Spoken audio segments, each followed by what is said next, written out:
I'm not quite sure how to start this. I'm a 22-year-old man who has been bedridden for the past year and a half. My spleen and kidney are gone. As a result, I'm bedridden for a large portion of the day and live with my parents.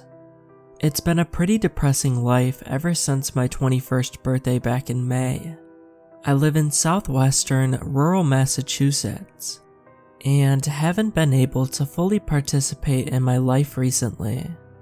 It sucks, but I guess I'm just lucky to be alive. At this point, you're all probably confused as to what I'm writing. I needed somewhere to warn people, to write down the experience I had on my birthday that night in 2016. It was a late night out with the boys. We were out at the bar in town, having a good time until 1 a.m. It was my birthday, May 14th. I was the last one to be dropped off at home. Our designated driver and I were having a chat about our plans for the 4th of July, and he missed my street.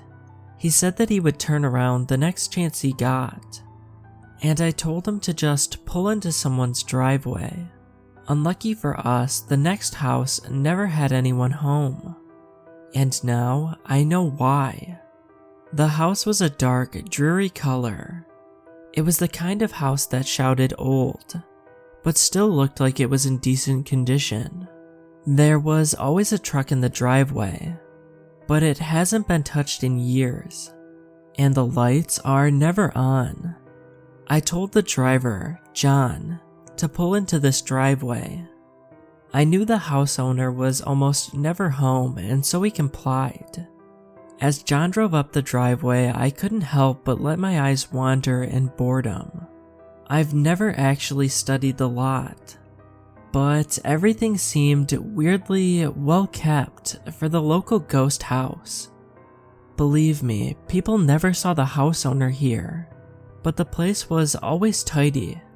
Rumors flew around saying it was the local drug house, or that it belonged to some sort of underground cult looking to stone itself in northern New England.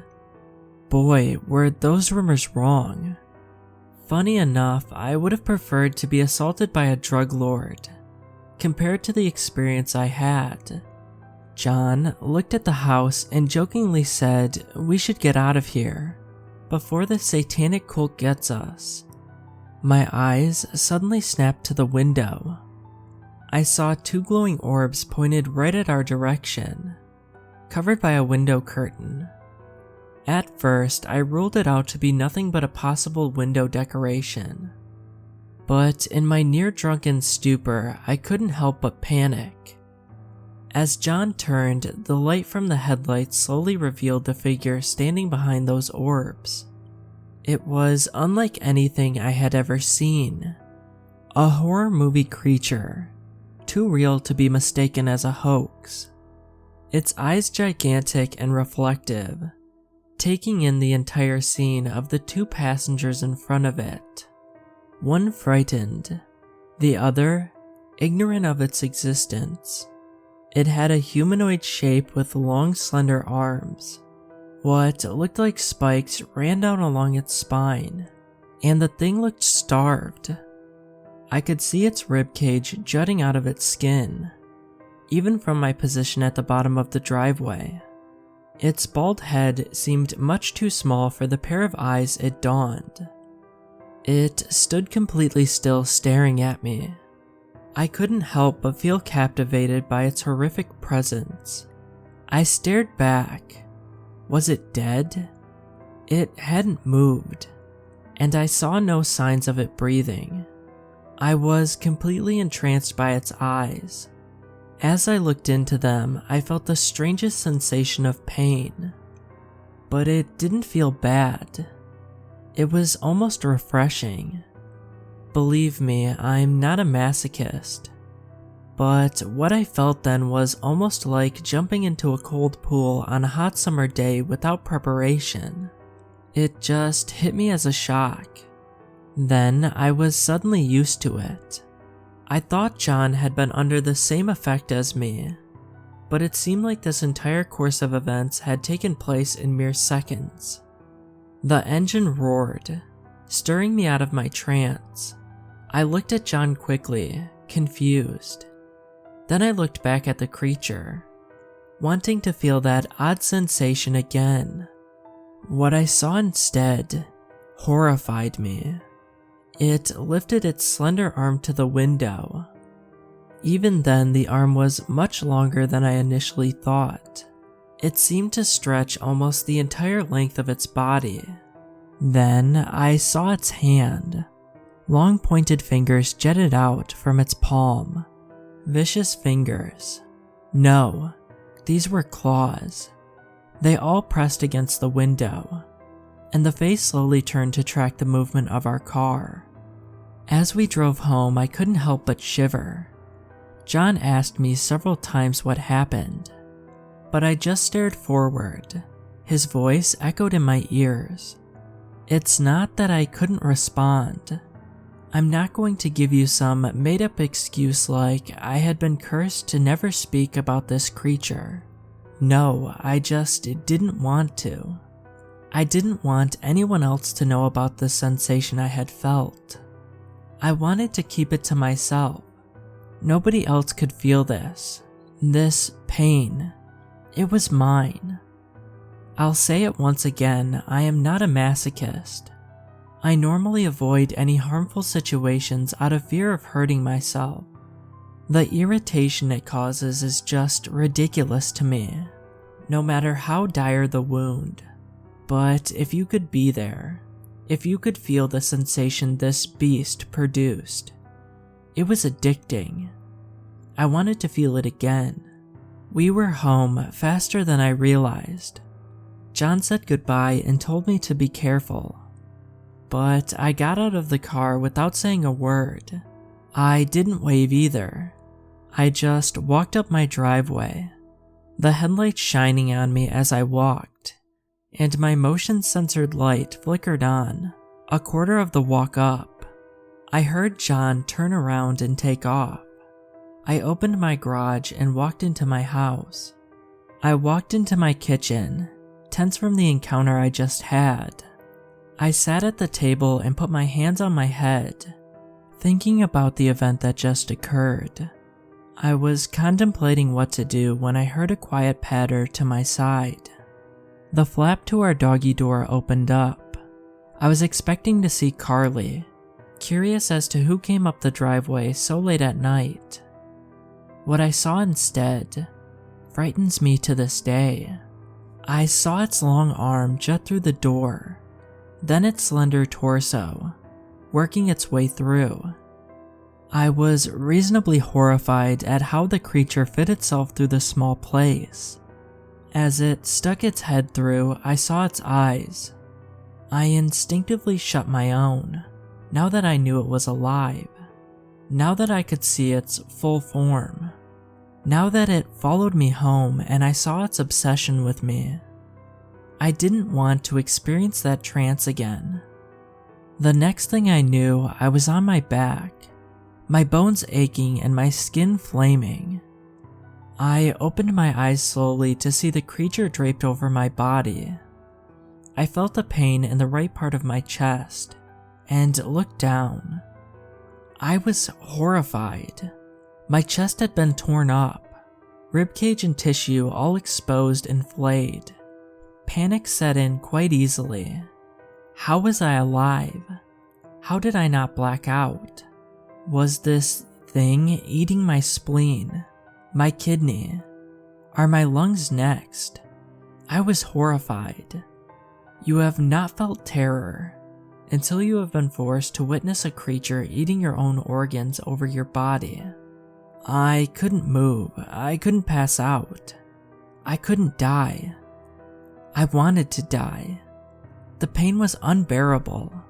The psychological strain I must have felt at the time would have driven a person to insanity. But I was still conscious. I hadn't bled out.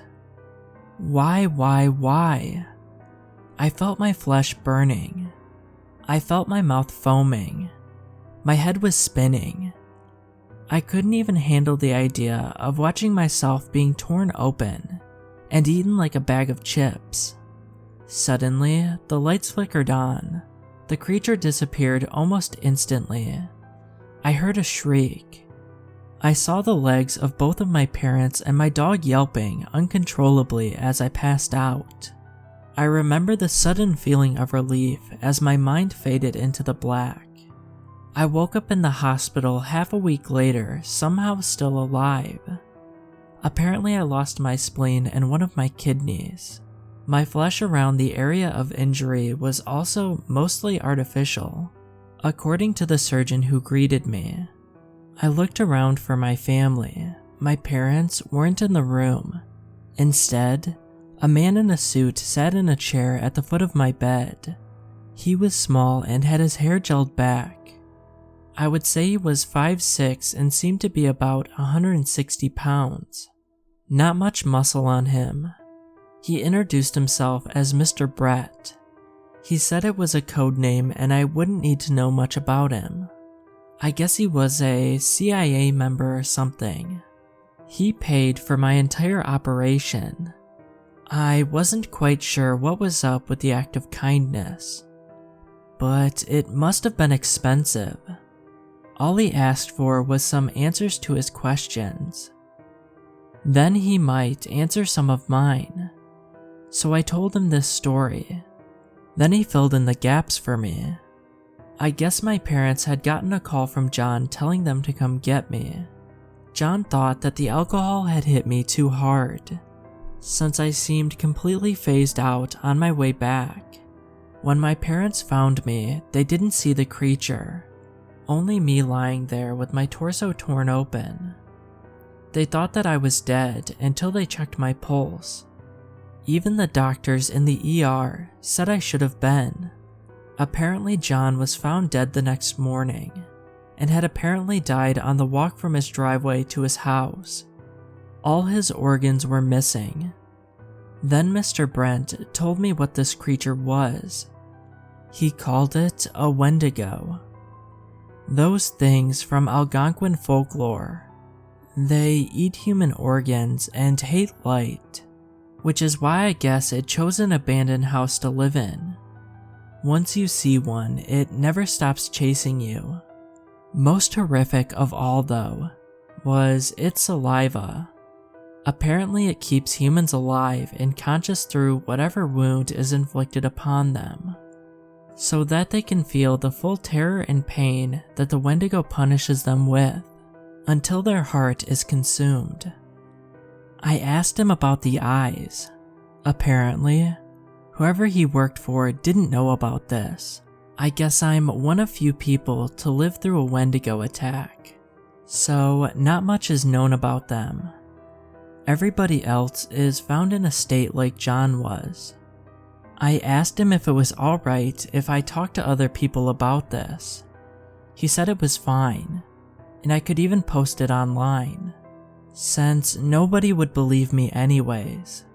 That was the last I had seen of Mr. Brent for the week. A week later, I was rushed out of the hospital by what appeared to be a SWAT team. I was put into the back of a white van. Surprisingly enough, my parents, my dog Carly, and Mr. Brent were all sitting in the back.